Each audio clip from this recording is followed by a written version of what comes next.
Regenerative medicine is revolutionizing health from pain relief to physical function to anti-aging. Today, we will dive into stem cells, exosomes, and biohacking with Dr. Jeffrey Gross, the stem cell whisperer. Welcome to WellWaveNOW, your portal for actionable wellness insights. We, Breck Rice, Dr. Bob Levine, who will not join us today due to pressing needs with a patient, and Tim Daniels are your wellness catalysts, committed to elevating your health, enhancing your functionality, and optimizing your performance at every life stage. WellWaveNOW, where timeless wisdom lights your wellness path. So we want to welcome Dr. Gross. He's a top-rated neurosurgeon with a fellowship in spinal biomechanics. He's the founder of ReCELLebrate, where he integrates regenerative medicine, biohacking, and anti-aging strategies to empower individuals to achieve optimal health and wellness. Let's explore his groundbreaking work. Over to you, Brett. Awesome. Well, welcome, Dr. Gross. It's great to have you join us today. Thank you for having me. Good to see both of you. Yeah, this is an exciting topic, right? And I've been telling people on social media, hey, come back and join us for today's episode, because here we have somebody that is a neurosurgeon that's going to be on. And I know when I was growing up, you always referred to how smart someone is, that they're either a rocket scientist or a neurosurgeon. Right. So it's super fun to have you here, and all of your knowledge and all of that 20 plus years of training, education, and practice. And what brought you to stem cell regeneration versus what you were trained to do was use a scalpel? Yeah, I was never super heavy with the scalpel anyway. It was always my, I was the least surgical surgeon out there. But my patients sort of encouraged it. I treated many spine patients, disc problems, pinched nerves, back pain, neck pain, degenerative stuff, injuries, everything. And, we always start out with therapies and anti-inflammatories and sometimes injections in the spine, like epidural injections, for example. But the patients who those things were very temporary or didn't help enough, we start to talk about surgery, because it was the next thing on the menu, right? You finished your meal, now, well, all we have left is dessert. Here's the dessert menu. So there's a wide gap between the meal and dessert, and we wanted to fill that gap with things. So my patients would come in and say, well, doc, I've got pain, but I'm not quite ready for surgery. And I'd say, great, because I'm glad to hear that. I really didn't want to have to offer it to you. You still can kind of work, and you're kind of, you're not bedridden. So great. What else can we do? And they would say, well, how about lasers? How about this? How about stem cells? And Breck, chance favors the prepared mind. So luckily I have undergraduate background in molecular biology. And so when they said that, I said, you know what? It's been a few decades since I looked at that. Instead of going to these annual, neurosurgery meetings with a bunch of bow tie wearing, nerds are sitting around patting themselves on the back for doing the same thing year after year, I started going to the stem cell meetings. I started going to regenerative medicine meetings and relearning and re-educating. This was about 6-7 years ago. And I did it to incorporate a new tool for my spine patients, but it's blossomed into so much more. And that's where we are today. So Dr. Jeff, on that, so I think you mentioned that some of your patients were asking about stem cells, and that was getting out a little bit more. And I just had a conversation yesterday with my primary about it. But I think there's still a number of people out there who probably don't understand the concept of stem cells. So if you could take us through that a little bit. And then there's another biologic that called exosomes that I think you put into your work. And I think just to lay that foundation for you, what are these things, and right, wonderful things to keep abreast of at this point. And where do they come from? A lot of patients are very sensitive to where the actual stem cell is coming from. And we'll clear those myths here today, because I'm here, if nothing else, to educate and let people know what I learned and now can incorporate into giving people another option in the field of regenerative medicine. So let's start with regenerative medicine, the phrase. Mm-hmm. And what that means is it's a strategy of tapping back into the natural, holistic biology of our own cells that created us when we were a fetus, that helped us grow and develop as a child and into an adult, and then used as an adult to repair us, maintain us, sustain us until they become less functional, or we need extra help. And that's what this is. It's a strategy of leveraging that knowledge that we've had for centuries, but now we we understand it so we can really take advantage of it. So regenerative medicine means to look at the stem cells. Let's start with that. Stem cells are the cells that divide in an embryo and become a fetus and make your organs and make your limbs. And those are called omnipotent stem cells. They can make a whole being. Okay. Mm-hmm. They're crazy powerful. As they develop during the fetal development, then they become less powerful. They can't make a whole human anymore. They can only make a part of a human, like a limb. Those are called pluripotent stem cells. And some species maintain pluripotent stem cells.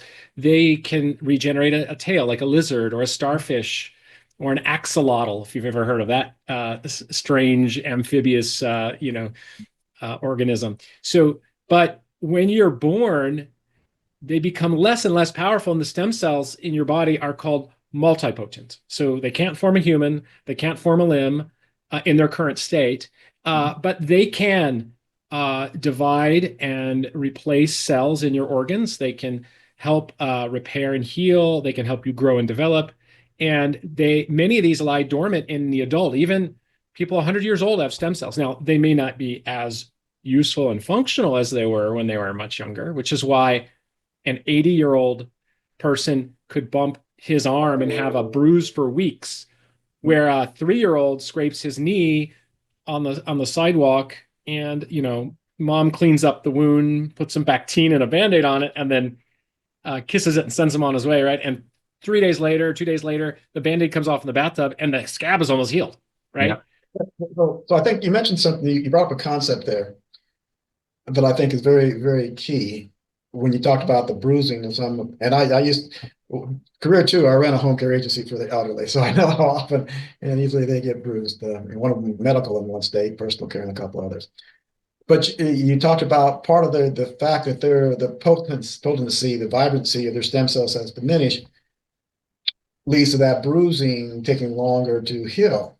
I don't think that comes through a lot to people, that stem cells are even involved in that regenerative process. They think so. Talk a little bit about that. Just drive that home. That even in that simple healing, like a burn or a bruise, that stem cells are involved in there. It's not just a matter of heat shock protein number 70 coming in and repairing tissues. Well, don't threaten me with that good heat shock protein 70, Tim. That's a good one. Maybe we'll get into that later. But the stem cells are standing by in your body when called upon to help you heal something, help heal a bone fracture. Because the normal bone metabolism isn't enough to heal a bone fracture. You have to actually have this process, this acute inflammation process, where all the immune cells are brought and they release small signaling growth factors and peptides and proteins in your body. Heat shock protein is, there are various kinds, is one of them. And the stem cells are attracted to that area, and they help finish out the acute inflammation and prevent chronic inflammation. And that's where the healing happens. And it's a cascade of activity, a peak of activity that settles back down into normal activity once that healing is done. The same thing happens in the skin, in the liver, constantly. It's why we always are having new skin cells. And if you're injured, of course, you have this robust activity in your own internal stem cells. So this maintenance and repair process is going on all the time, whether we feel it or not. For our listeners, where are the stem cells? How is it getting to that area? Is it just already there, or is it carried through the blood supply? Explain that. Both. Okay. So the major stores of stem cells in the adult human are in your bone marrow, in your fat, and living along the arteries. So they're everywhere.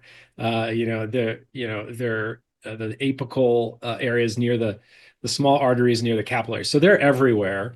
Mm-hmm. But the vast stores are in your bone marrow, more than fat.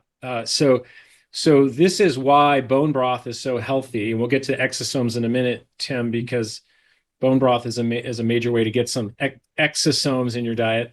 And if you eat the entree bone marrow, or maybe it's an appetizer in some places, you eat some bone marrow, it's robust with stem cells and exosomes. So I think I'm setting the stage to explain exosomes here, because we've used the word a few times. So let's back up. So you've got these stem cells, right? And you know they're good for you, and they can help you heal, and you know that your body has them. Although we'll talk about the other sources, Breck, in just a moment. Turns out, if I gave you, Tim, a dose of intravenous or IV stem cells right now, you'd feel great. You'd have energy. You'd have all these positive anti-inflammatory benefits to all your cells. 10 to 14 days after I gave them to you, they'd be gone. Cells don't last long. They're gone. They may divide, make a few more, but they're gone. But the benefits will last for many weeks or months, and some benefits are permanent. And you got to ask the question as a scientist, why is that? And this is 15, 20 years ago.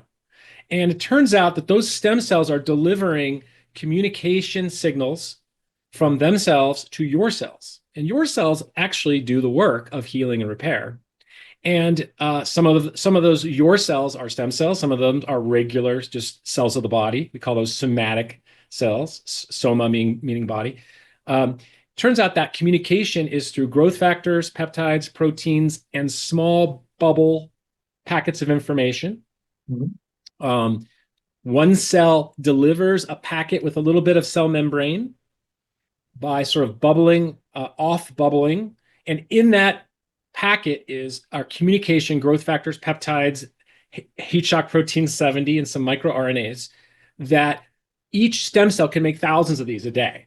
And those small particles are called extracellular, because out of the cell, vesicle, little bubble, right? Little pock, little bubble. And those little bubbles can be called, for short, exosomes. The body's out of the cell. So those exosomes are taken up, their cell-to-cell communication, they're taken up by your cells. Their contents are brought in through endocytosis, if you remember your biology, and your cell then gets the benefit of those, and thousands of them. So it's like a neighborhood watch program. One stem cell sends out a signal to all the neighbors saying, hey, I'm in town, let's have a party. And all the cells then party, right? It's a signaling factor. So all cells make exosomes. So when we use the word exosomes, we really mean therapeutic stem cell derived exosomes, the message of a stem cell. And why bother with these, you might ask? And the reason is this: they're much more abundantly obtained, which I'll come back to, because they're sourced from amniotic fluid, which is a high volume product. They're much smaller than cells, so they travel better throughout the body and the tissues. For example, they can cross the blood-brain barrier and get into the nervous system if I give it to you IV.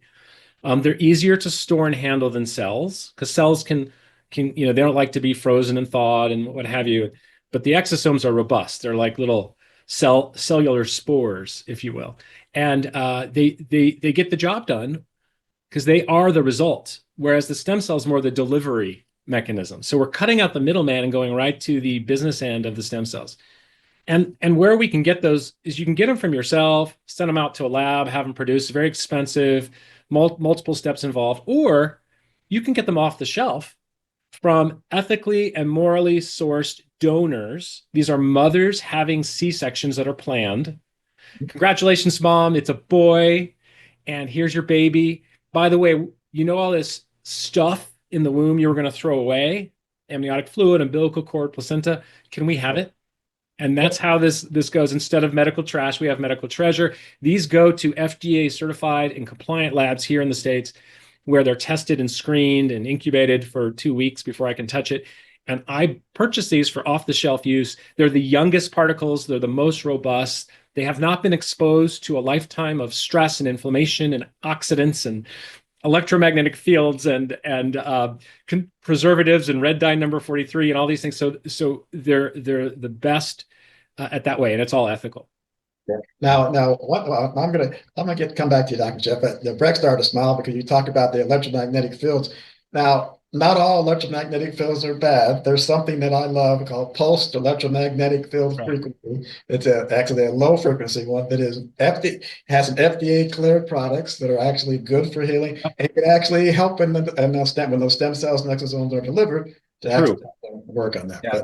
And that was actually one of the reasons why I asked what's the carrier to get those stem cells? Because we know in the healing process, you need blood flow to that to be supplied to that area that is healing, because there's so much benefit from having that extra blood supply to that injury point. But one thing I sound like you're saying the medical treasure, and part that comes out of, what I know, that's also the amnion is actually used for some advanced wound care that people want. Correct. So that's another factor. These are very similar. What we're using is basically purified amniotic fluid, and a lot of the wound products now are amniotic patches and grafts and things, and they have some of the same growth factors and heat shock protein 70, since that's our sub theme today. I got that from my PMF study. That's one of the things one of the PMF devices also does, is stimulate the release of heat shock protein number 70. But back to your world, but part of it, what I didn't realize so much for a while is how many, when you talk about the sources, people say, how many full-term cesarean sections there actually are in the United States to be able to supply that. There's not a lack of, unfortunately, it's not a sparse amount, pretty big amount to keep that thing going. Yeah, as long as we're carrying on our species, I think we're going to have enough supply. Yeah. Excellent.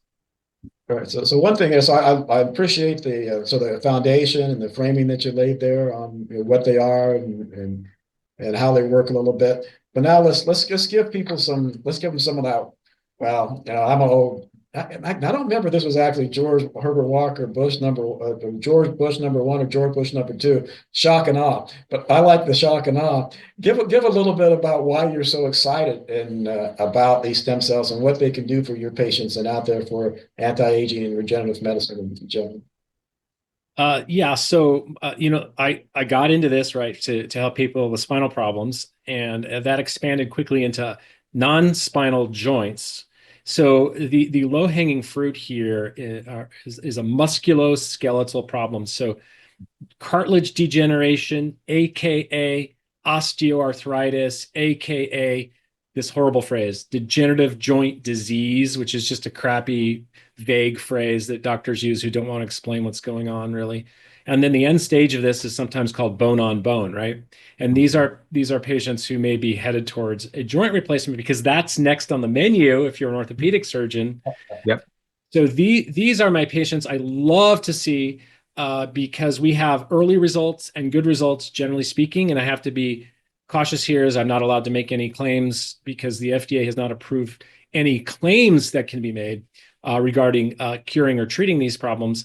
But what I do is based on good science. It's based upon evidence-based medicine. It's just that medicine comes from Europe. That science comes from Europe, where I follow an orthopedic surgeon, for example, who has published over a 15-year follow-up in knees using stem cells, because he didn't have exosomes when they started the study. Exosomes are relatively newer. So although he's delivering stem cells, which are making exosomes, and he knows that now because he's written about it, he didn't have it at the time. So he's actually demonstrated the results. And that's what we're seeing here. We're following those protocols just with exosomes and seeing, improvement in joint pain, generally speaking, improvement in function, moving away from delaying and even stopping the need for a joint replacement. And in some patients, we've encouraged them, just out of curiosity, to get an MRI after 6 or 12 months. And we have seen an increased thickness in the cartilage of the knee, for example. So we know that we're taking people who are degenerating, because we're all degenerating, that's what aging is, and reversing that into regenerating. And we use that not only to learn from in the joints, which are sort of, a very early manifestation of metabolic inflammation in the body.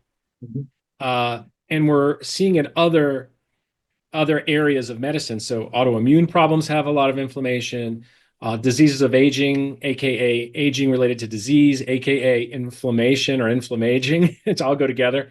Right. Recovery from heart attack and stroke and brain injury, other types of causes of pain, tendon injuries, ligament injuries, things like this. And we also use this, and you alluded to earlier, just for people who want to take a preventative stance and slow inflammation. Maybe they're at risk for inflammation. Maybe they're just a biohacker like me and they want to attack this head on early. So they have a longevity plan or a health span they want to have when they're 120. That's what we're doing. Yeah. Now, Dr. Jeff, this is so incredible, but are insurance companies on board yet? Is this only cash pay or will insurance cover this? So great question. And it's a common one. So first, not yet. However, you can use an HSA or flexible spending account plan because you control it. Okay. Yep. So we've had people do that. Next, other things. And by the way, they don't pay for it yet because they say, well, it's not yet approved by the FDA. And just so everyone understands what approved means marketing claims. The FDA does not tell doctors what to do, and doctors don't listen to the FDA as to what they say. We take care of patients using the Hippocratic Oath. I want to protect my patients' rights and access to these treatments. So we noticed that PRP, platelet-rich plasma, which is a very low-end regenerative therapy you can get from drawing your own blood, having it spun down and re-injected into tennis elbow or other areas, that is also not yet approved for marketing claims by the FDA, but the insurance companies started paying for it a few years ago because they figured out the bean counters, and let's face it, the bottom line for them is how much dollars are in their pocket at the end of the day.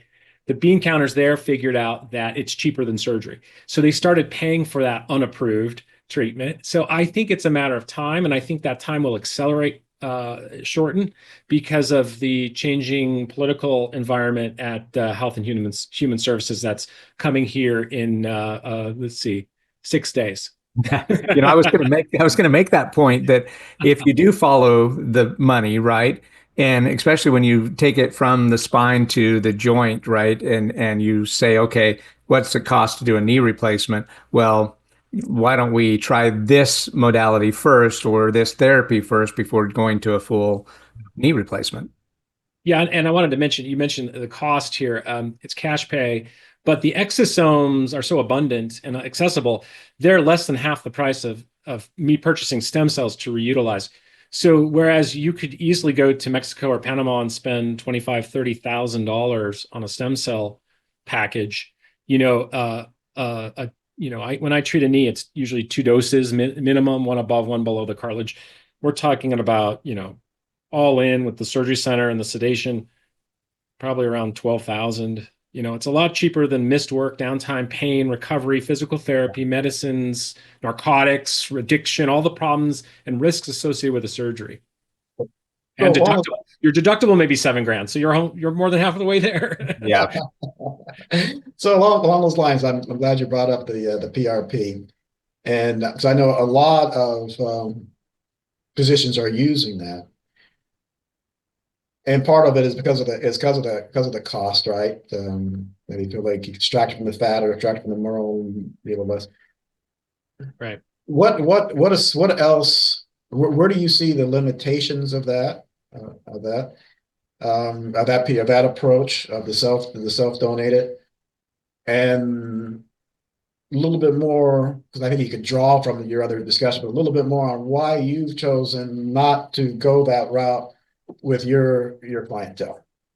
I think my answer covers both aspects of your question, and that's if you're going to do this, why not do the best out there? It's less expensive to do an exosome from a perinatal donor, stem cell derived exosome, than it is to have your own fat harvested, draw out the stem cells, or your own bone marrow harvested, it's another procedure. You got to have pain. It's got to be sent to a lab.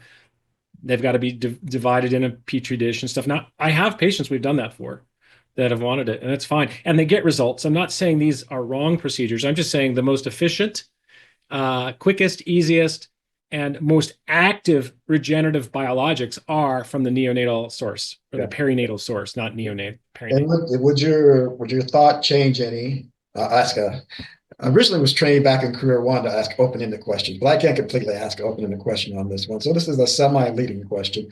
Would your indications or recommendations for a patient change, and whether to use the self-donated versus the autologous or autologous stem cells if they were 70 or 80 versus 20 years old? No, because if we use donated material, I'm saving them a harvest procedure. I'm saving all the expense of the equipment to process the cells and test them. And um, again, I like to make things relatively straightforward, right? I have an iPhone. I have apps that make my life easier. Well, if someone needs a regenerative procedure, I have the best off-the-shelf biologics that are going to do the same job or better than your own harvested stuff, and they're ready right now. You don't have to go through all the harvesting and stuff. So no, it doesn't change my mind. It's probably more acutely stark and different if you're talking about a 70-year-old stem cells versus a 30-year-old stem cells. Of course, the 70-year-old is going to be less and less effective. And I use these products myself, on me, on my family, and I don't want to waste time and effort on my stem cells. Now, that's not wrong. I'm not saying it's wrong. People do it. Why? It's easy. You bring your own source to the doctor's office. If they're set up for that, great. Because before 5 or 10 years ago, that was the source. You had to take it from yourself. So a lot of doctors' offices are still set up for that do this kind of work. And that's okay. There's nothing wrong with it. So now, and I know we've got to dance around this a little bit more, but I really want to see if we can bring out more of the real potential of the life-changing aspects of this. Yeah. So give us what you can on someone who came in with a very tough spinal situation, or like me, I'm an old collegiate wrestler, and I am bone on bone now. And you gave them something, and they were able to get back out there and wrestle like they were 22 years old again. I'll give you some good stories. Listen, nothing's a miracle cure or panacea, but the beauty of this, it's natural, it's biological, it's not a synthetic pharmaceutical. Not that there isn't a role for those in the right setting or right patient, but it's nice to go natural and holistic and have this alternative, right? So I have octogenarians, 80-plus-year-old people who have aches and pains everywhere, osteoarthritis. They can't do their hobbies with their hands. A little old lady that paints the rocks, love her. She couldn't paint her rocks anymore. She used to give them as gifts. So we did an IV of exosomes for her, and she could return to her life. She could do those things again. She could walk further. And she said to me after that, she's like, "Oh, that was wonderful. When do I need to do it again?" And I said, "You tell me." She called me 2 years later and said, "I think it's time."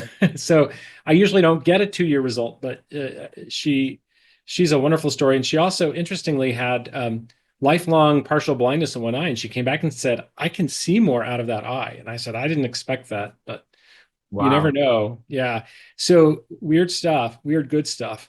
I had a patient who was not very healthy, who was having chronic lung problems, chronic bronchitis. Finally, her doctor put her on supplemental oxygen. So she had to pull her around the little cart, the little nasal cannula. So she wasn't leaving the house as much. She was becoming even more sedentary, which was the worst thing for her. She needed to move. She came in, we did a breathing treatment of exosomes, and within a day or two, she is off the oxygen, the supplemental oxygen. So she can leave the house again. She has not gone back on. It's been well over a year. So those are some of the stories. But we're working on some projects, if you'll let me keep playing here. We're working on some projects that we have some things coming that I think are going to be huge game changers.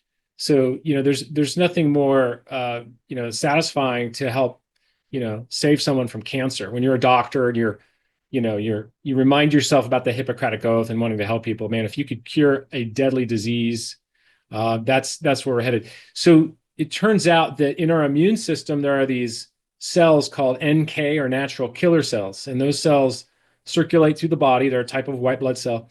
And their job is to identify and selectively remove accidental messed up cells, like cancer cells that we accidentally make all the time. They remove senescent cells, also known as zombie cells, which are sort of old, boggy, yucky, leaky cells, leaking toxins, taking up space and resources, but haven't died and been recycled. And these NK cells can go around and remove these cells and make our rest of our body healthier as a result. Well, it turns out those NK cells do part of their work in killing these bad cells is by releasing a specific exosome called an NK exosome that has granulin and some other enzymes that dissolve that cell and kill it. So think about dissolving cancer cells. Well, we are involved with some international projects to use these NK exosomes because they're sourced outside the US presently, and they're not changed or manipulated in any way. What they are is a subset of, of cells and exosomes in our body. But if you get a bunch and you concentrate them, think about what you could do with them. You could use them to prevent cancer in high-risk people potentially. You could use them to help as an augmentative therapy in between cycles of chemo and radiation. You might use them instead of the harmful chemo and radiation. I realize chemo and radiation have a role in the right setting, but they also do that through their poisoning mechanism, right? So think about this as a coming technology. In fact, we're putting in a state-of-the-art image-guided injection facility, not surgery center, but injection facility where we can, under 3D guidance, inject solid tumors and give these intravenous as well. Wow, that's amazing. So we've identified, the help that it can do, now even expanding into even potentially cancer treatment. Obviously the orthopedic opportunities to better improve the joint, the benefits from everything you do in the spine, but is there also an anti-aging or a longevity road or path? Right. Yes, because regenerative biologic stem cells, stem cell derived exosomes, and the growth factors that go with them help our cells go from an inflamed mode to an uninflamed mode. That uninflamed mode allows our cells to operate optimally. And if you can remove the inflammation or suppress it or reverse it in your cells, and you move into a more optimal mode, you're functioning at a more youthful cellular activity, or what we call cellular metabolism, and your body is more behaving in a more youthful way physiologically. That's what the whole anti-aging approach is. Whether you have an anti-inflammatory diet or exercise that's helping to reduce inflammation, or not eating things that inflame you, or sleeping better to help suppress inflammation, regenerative medicine is a powerful additional tool to suppress inflammation and slow and potentially reverse the aging of your cells, and therefore the biological age of your being.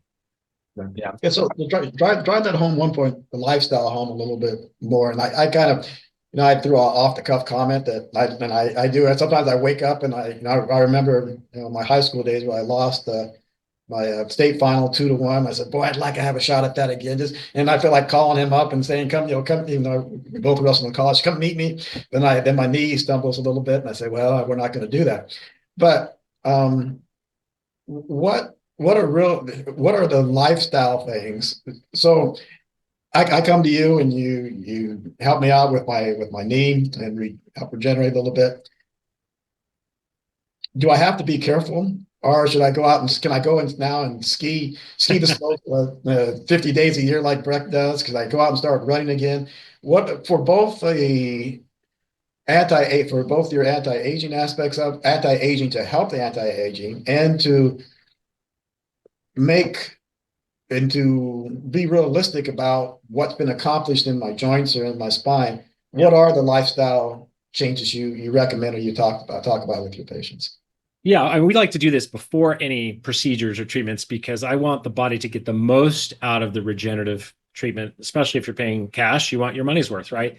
So we do evaluate your exercise, your sleep, your diet, your supplements, your hormesis, which is high intensity exercise, hot sauna, cold plunge, fasting, or intermittent feeding, things like that. Things that give your body a little stress to make your cells more resilient.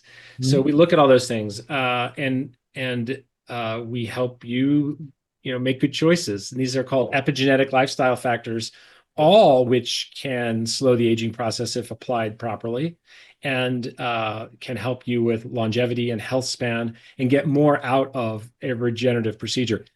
Then if we do, let's say, your knees, we don't want you to, hurt yourself, but we do want you to use them progressively. And if they're feeling good, you put them through the paces. It depends on what they look like on MRI. Everyone's different, but One of the recommendations we have is you have this procedure, you go walking the next day. I don't want any downtime. I want to stimulate the mechanoreceptors, the little nerve endings that call for that healing in those cells, in the end plates of the bone, in the cartilage, and stimulate that cartilage production. And we progressively let people work up to what they're able to do. So I have a lot of athletes that we see. They're already going full out. So we're helping them, not degenerate as fast, I hope. And but we have cases where we have significant degenerative change in a joint, and 6 to 12 months later, it's they feel great. They can do whatever they want to do. Yeah, if you overdo it and you twist your knee skiing, you could tear something again. I mean, you're still human, Yeah. Yeah. Are there any misconceptions about stem cell therapy? For instance, can it go wrong? There are people that get Botox injections that don't look any better because they had the injection. Can you go wrong with stem cell replacement? Well, I mean, a couple additional myths that we should cover. One is you don't have a rejection response to stem cells or stem cell derived exosomes. They're privileged in the immune system. They don't have a lot of cell surface markers, so they can't look foreign. I've never seen a rejection of stem cells and exosomes. It's just unheard of. And you think about it for a minute. A pregnant woman would really reject her baby if stem cells and exosomes were, not privileged by the immune system. Right. So we haven't seen that. The other myth, although it doesn't really directly answer your question, but the other myth here is that, you got to leave the country to have stem cells. That's not true. Maybe 20, 25 years ago, professional athletes, Peyton Manning, Tiger Woods would go to Europe because Europe, they've been doing this longer. They've been more established. Mm-hmm. Or Asia, this is where a lot of the cutting edge work comes out of, because they have the funding for it. Our government's it hasn't been really funding much, some, but not much. So you don't have to leave the country anymore. There are doctors in almost every major city that do what I do. And you just have to search us because we are not allowed to advertise these things on Google or Facebook. Wow. That's good to know. So with that, now that's that misconception. I think you might have mentioned this. I'm aware of a couple of South American places, Costa Rica and Colombia, that people are going. Sure. Why do you think folks are still given what can be done in the U.S. and their stem cells are regulated by the U.S. today? And I even saw something the other day where somebody, and this was even a self-donated one, they extracted from the fat and they put it in there, and somebody was able to, they actually reversed diabetes through that in the individual where I saw that. Yeah.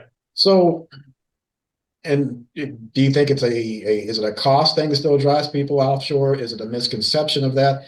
What do you think is happening there? I think it's mostly a misconception that is happily supported by the international clinics. They realize that they can say whatever they want, and they give you the idea that you have to leave the country.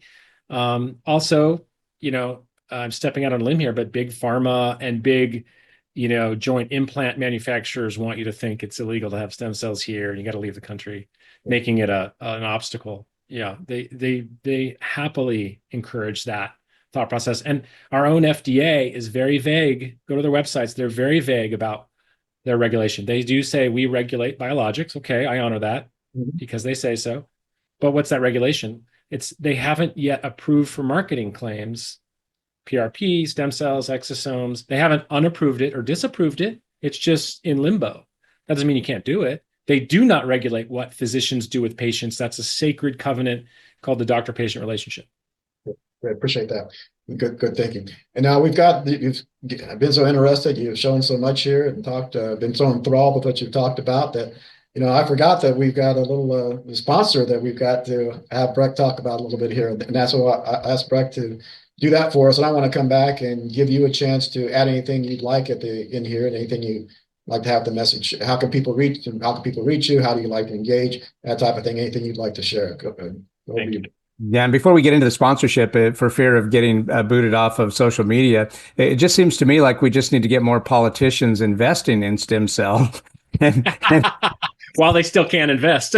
well, they still can invest, and maybe it'll get pushed through a little better. But hey, thank you for being here, Dr. Jeff. And today's episode is brought to you by Better Alt, committed to supporting and enhancing well-being. Hey, Tim, question for you: what percentage of the population do you think is mineral deficient? 60%, right? 60%. Dr. Jeff, what do you think? I feel that I need to go higher. This is The Price is Right. I'm going to go 76%. Yeah, well, it's a lot. If you think about every one of us is deficient in something, one essential mineral. And so that's why I'm excited to talk about today's sponsor, Better Alt. So according to the independent studies also on PubMed.gov, this supplement is a supplement that has 85, 82 up to 87 of the 102 trace minerals your body needs to survive. So it improves your energy levels, enhances cognitive function, supports healthy aging, which we're talking about today, all while boosting your immune system. It's the United States' #1 brand of pure Himalayan Shilajit by Better Alt. I'm excited because I just got the combo pack here that comes in 2 different flavors. I've loved the honey sticks, but now there's a cinnamon and a caramel. Is it caramel? Caramel? Anyway, the caramel one is fantastic. I love it. So I'll leave a link in the show notes for that combo pack. Now back to the show. All right, thank you, Brett. So, Dr. Jeff, what would you, this is in your hands now, free form, what would you like the audience to hear and know that we haven't covered today? Yeah, ask your doctor about regenerative options, stem cell options. And if your doctor says, hey, it's illegal, or yeah, they're not ready, or there's no science to back it up, they're just not updated. And to be fair, 10 years ago, I wasn't updated either. And I might have said something like that. But don't take no for an answer. Say thank you very much and get another opinion somewhere else. Whatever you have, you're dealing with, complex issues, unexplained symptoms or syndromes, there may be a holistic alternative in the regenerative medicine space. You just need to find the right doctor. So, I do telemed visits. I'm happy to see people remotely, help them get the right labs and do all those.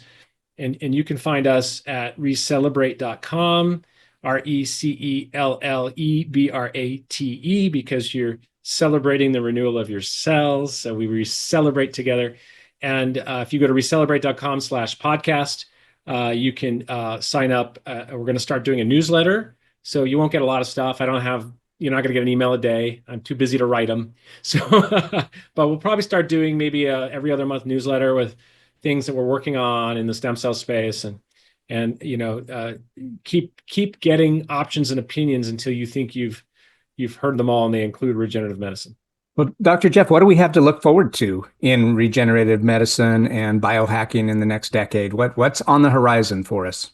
Well, I think you're going to see more, obviously we're working on the cancer project. You're going to see exosomes that are mitochondrial stuffed, used in frailty, used in nursing homes, used to help maintain muscle mass and bone density, because both of those things are needed for longevity. And exercise is probably the easiest thing you can do to maintain your longevity and your cognitive performance and everything. I think you're going to see more use of biohacking techniques, more mainstream, like they have in Finland, the hot saunas that help you release heat shock proteins, to go back to Tim's favorite HSP70, which by the way, you release when you're exposed to heat. Interesting thing about heat shock proteins, they are preserved across all species, not just animals, plants, algae, Wow. Prokaryotes, etc. It's such a primitive and basic peptide in our body. And I think, Breck, you're going to see a lot more use of peptides. And we use peptides all the time. It's not a new word, right? It's a small protein fragment. Melatonin is a peptide. Insulin is a peptide. Endorphin is a peptide. I mean, we've got all kinds of peptides in the body. GLP-1s. GLP-1s. Yeah, I should have said that first. That's a standard peptide, right? Yep. Well, we now have all kinds of peptides that are being identified for therapeutic use. And we're looking to have some loosening of the regulations there, hopefully soon. And, I do peptides, and I have clients who do peptides, and for different reasons. And sometimes we have to adjust, or we stack them, we do different things. And I think you're going to see a lot more of that. And I think you're going to see more work in the induced pluripotent stem cells, where you take the multipotent stem cells that we are have during our adult years conjured backwards along the embryonic lineage towards the way it was in a fetus. And these are an embryonic stage or induced pluripotent stem cells. And I think from there, we're going to learn how to regrow a finger, learn how to regrow a limb and a spinal cord, all kinds of great stuff is coming. Now that's Marvel stuff right there, right? Waiting for that to happen. What excites you the most, Dr. Jeff? Well, because it's in my hands. It's this this cancer treatments that I'm working on, and Yep. and NK cell business. I really want to help revolutionize what's going on there. Cancer takes way too many lives, and it just doesn't make sense. It's these biological craziness, and there's more and more and more of it, and I think we're causing that to ourselves. So as one side of our new government works on removing those poisons from our world, I want to help people who still get these things or get them accidentally or what have you, and help them stay with us. And other than your newsletter, what are some other ways that can help educate the general population about the opportunities that are available to them today? Well, search what you're interested in. If you have a disease, type in your browser disease and stem cell, or and see what's going on out there, and do your homework and look for good publications. They don't have to be United States publications, but they should be in hopefully in some good journal where you can read about it, not just a website. We have lots of resources on our website, ReCELLebrate.com. We have a YouTube channel where we have some educational videos. If you really want to nerd out, I've got some stuff there. You can come see us. I'll be speaking again at the Biohacking Conference in Austin, Texas at the end of May of this year. It's a big event. You'll learn a lot about all kinds of different health and wellness supplements, infrared treatments, hyperbaric oxygen, exosomes, whatever you like. It's all there. It's the Super Bowl of biohacking. Awesome. I'm looking forward to that. Yeah, we didn't get a chance to get into, because we spent so much time, I think rightly so, on the stem cells' potential, where they're going. We didn't really get into your other biohacking all that much. We alluded to it. I'd love to have you consider coming back and spending some time with us again and really going into those aspects as well. I would be happy to do that. Thank you. Yeah, we would love to absolutely have you back. And thank you, Dr. Gross, for sharing your knowledge and insight with us today. I've learned a whole bunch. I hope our audience has as well. Again, you can visit ReCELLebrate.com. We'll leave the link in the show notes. And stay tuned for another exciting episodes on the WellWaveNOW podcast. Hopefully, Dr. Jeff Gross will be our guest again. Thank you.